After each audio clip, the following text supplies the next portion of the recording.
Hello दोस्तों, आप सभी दोस्तों का स्वागत है बिहार तक न्यूज चैनल में। तो इस वक्त की सबसे बड़ी खबर है कि भोजपुरी के super star trending star Khesari Lal भैया जी अपने गांव में अपने घर पर छठ पूजा किए हैं और अपने माथे पर दौरा लेकर गए हैं। और वो गाना भी पहले गाए हैं, छपरा में छठ मनाएंगे, और जिससे और भी बहुत अच्छा गाना गाए हैं। इस साल भी उनका गाना ट्रेंडिंग में रहा। और अपने घर पर जो खेसारी लाल भैया जी का घर है बिहार के छपरा जिला और एकमा गांव, तो वहीं पर अपने घर पर छठ पूजा किए हैं, जिससे खेसारी लाल भैया जी को देखने के लिए पूरा गांव उमड़ पड़ा।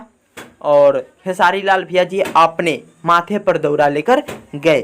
तो चलिए दोस्तों, इस वक्त की सबसे बड़ी खबर है कि भोजपुरी के superstar trending star Khesari Lal भैया जी अपने गांव में अपने घर पर छठ पूजा किए हैं और इनका गाना भी बहुत मस्त लगता है, छपरा में छठ मनाएंगे। तो चलिए दोस्तों, ये वीडियो कैसा लगा कमेंट में बताइए। अगले वीडियो के साथ मिलते हैं। ये देखिए भोजपुरी के superstar trending star Khesari Lal भैया।